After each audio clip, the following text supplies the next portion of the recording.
Welcome back, everybody. Episode 2, or I don't even know if we're going numbers yet, but This is episode 2. episode 2. Well, look at that. I know LOB. I know how to count. Life on Broad. We're back. It's October, though. You know what's crazy, though? Not to get off topic. Did you see the calendar for October yet?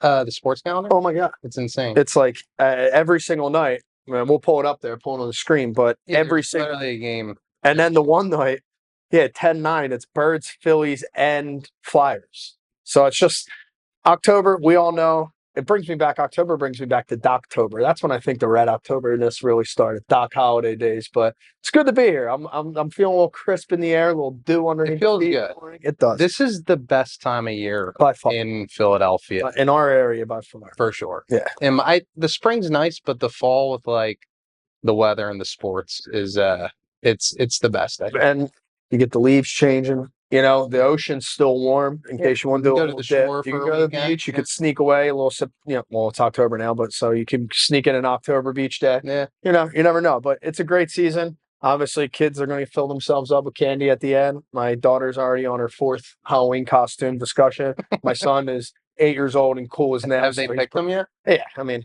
my son, he won't talk about it. He's cool. He's going to be like a football player or something. My daughter, mermaid, scientist, you name it. We're going to be rocking. Figuring it out? Yeah, we're figuring it out. It's going to be an expensive, spooky season. It's inflation, always a thing. But, listen, I know this is a great way to start out.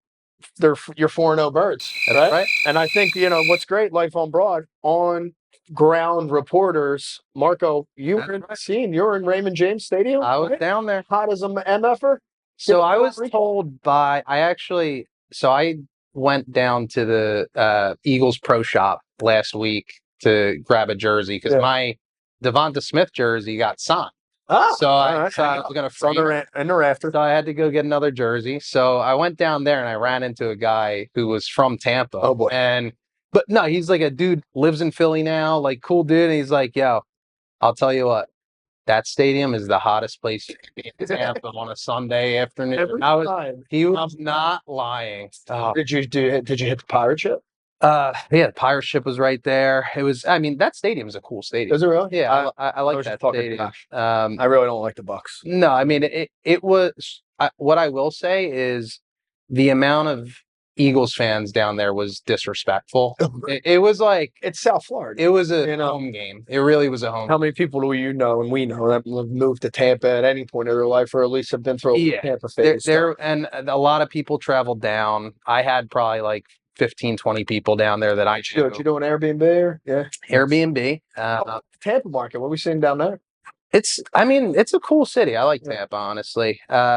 We were on the outskirts, but actually 2 doors down, the property was getting renovated, so we like popped our heads in. Oh, really? Yeah, because like the lady was doing a ground up new construction. I was like, oh, this is kind of cool. So we know a bunch of people down Tampa. We went down Tampa. We did some speaking stuff down there. Did some young professionals. Well, that's why I kind of knew. Pretty cool, yeah. So we went back to that. That Hyde Park place. Hyde Park, yeah, and we had lunch literally right at that spot. Not that same spot, but like down the block. No. So I kind of knew what was going on there, which was cool. But yeah, the Birds game was great. I mean, I think they're looking pretty good. I think the little AJ Brown controversy again. It's a tradition like no other. Yeah, it's. Right? I mean, it's just the Philly sports media. Like, I guess now we're a part of that. But that being said, I'm not going to be here now trashing the brethren, but they suck. It's come on, we're 4-0. Yeah. He's the best wide receiver probably in my eyes. One, if not the best, top 5, definitely. Shut up the noise. Yeah, you got 5 in the top 10.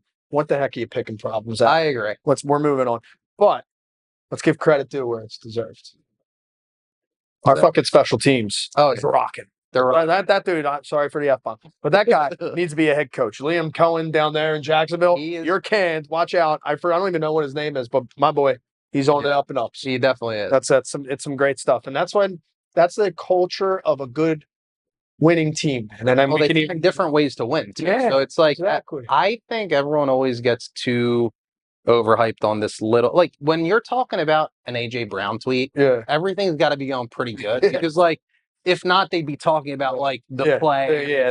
The fumble and something like that. Right. So that's a good way to look at it. It's like they got to talk about something. So I hear that. We're talking about it too. So let's take a little. Yeah, exactly. Let's a little segue there. Obviously, we'll stay in the sports realm now because we went October. We went Eagles. Yep.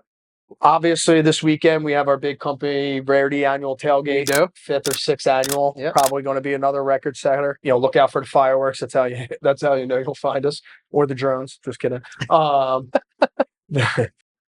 top of that, but then after the tailgate, we kind of moving into Red October. We are. Red October is right around the corner, so I'm excited, man. I think they just kind of released and kind of teased the first game. We got 6 o'clock on Saturday, so.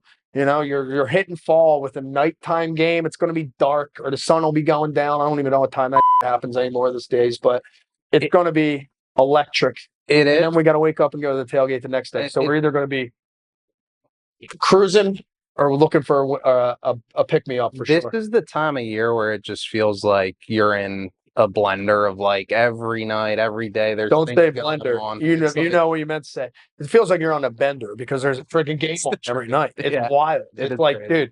Dude, you want to go out tonight? It's like, no, it's Tuesday. Yeah. The Phillies are on. I'll meet you there. Right. It's so brutal, but I think that brings the element of the beauty of the fall here. I'm like I'll admit, the most fair weather Phillies fan on earth. Like I haven't watched one.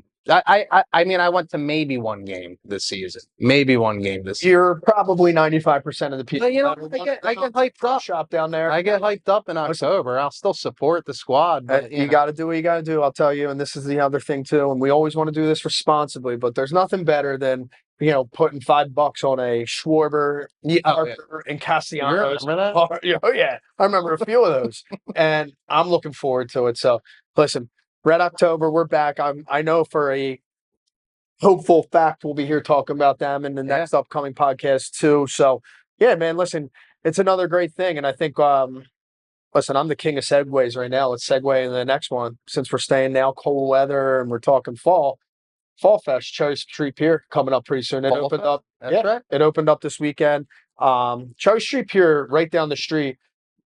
That thing's got to be great. It's got to be a nice little hotspot going on. I haven't been able to check it out. No, but I've never been. I've been on Cherry Street Pier before, but I know now they've doing a lot of different iterations of it and got different seasons. So there's basically 2 fall fests. One's Cherry Street. One is, I think, Spruce Harbor Park. There you go. And they're like pretty close, right next to each other. But Cherry Street's cool. It's like they set up all different kinds of things in there. I think for the fall fest, they're doing like scary movie nights and like kids like Halloween costume contests and things like that. It's good for the city. The thing that always goes back to, and I always said, and I grew up. I lived in the beginning part of my career, city living with my wife in South Philly. And the thing that I always never blew my mind, we did such a poor job at the waterfront here. Yeah. Right. But Cherry Street Pier, Spruce Street Harbor Park, and now you have them doing these things with Fall Fest and now picking on. Now you have the capping project. Yep. You have the whole corridor just loaded with development and units. It's a great thing to see. It's really building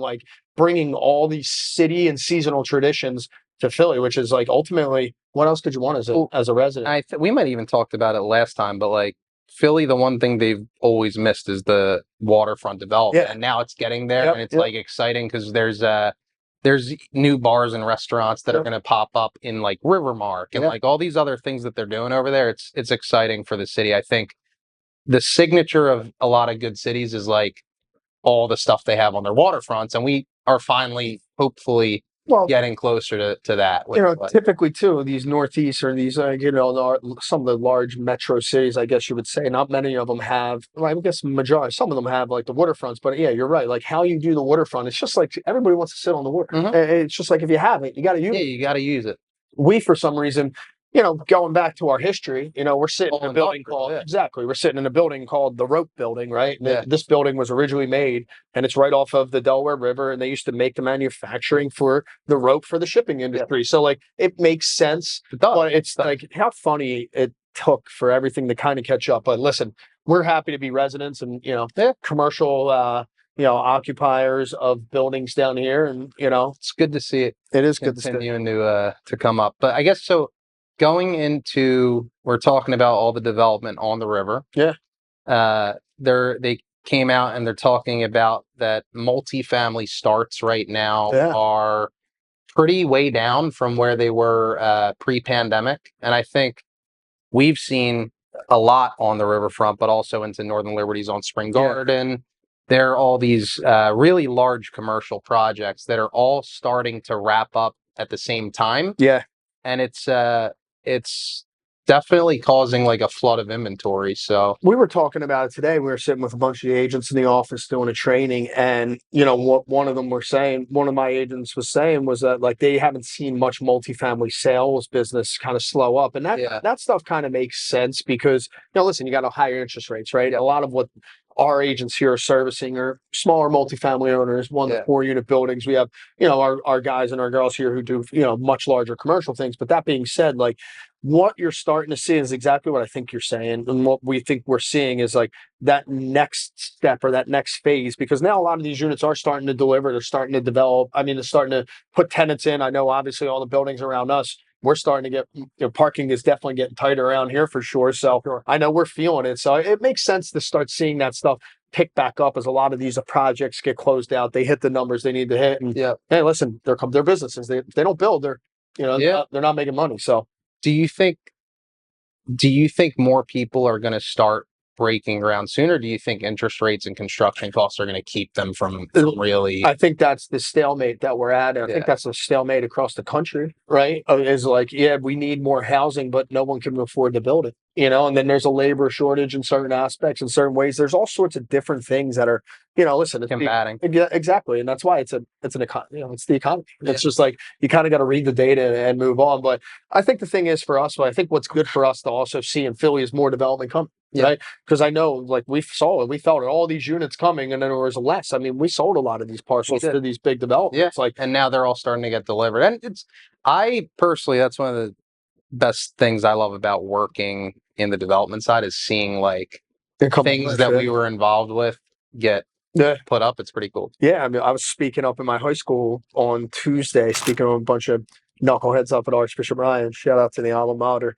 But we drove by Tarsdale Manor, me and Johnny on the way back, and it's just cool. Just crazy to see yourself and see the impact you can make on that. But I mean, it's been great. I think it's one of the things that it's exciting for me to see is what else is going to come down the line, what else is going to come up here too, because now I think we're getting major hits, right? Like we got a lot of the big things, that are here. It's just like now what's going to take it up that next level? What's going to take it up the next notch? And we've done our fair share of stadium talks. I know there's a lot of things happening down South Philly. It's just like, it's an exciting time for the city. I mean, it is. With everything going on all the way down to, all the World Cup, like everything, it's just, there's a lot of great buzz. 2026 is going to be huge for Philly. It's going to be a huge year, and hopefully it'll be a huge year for the real estate market as well. I think hopefully, we're starting to see things definitely heat up a little bit in the fall market time, which is good to see too. So, what else? We got anything else on the docket or what? Heard about Dance Robot? Do you know anything about Dance Robot?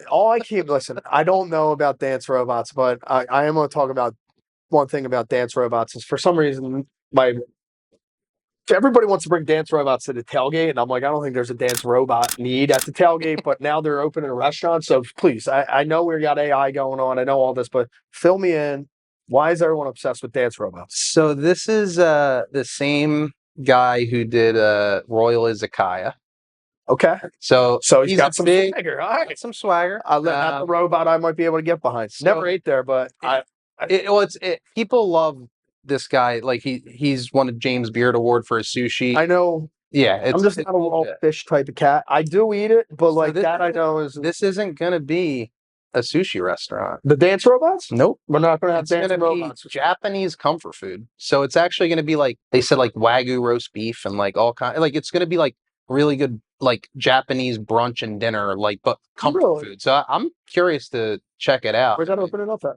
It is in Rittenhouse. In Rittenhouse? Yeah. The Rittenhouse popping off too. It's that being out in the burbs, man. It's tough to get out there, but I actually got a nice little city. I think I'm going to sneak in a city dinner sometime here. Yeah, let's do why don't we do the pod from Dance Robot? I'm down. You hear that, Dance Robot? Look at this first little affiliation, little partnership. You let me know. I love it. Lock it in. Happy fall, brother. Go Birds. Go Birds. See you next week or month, whatever.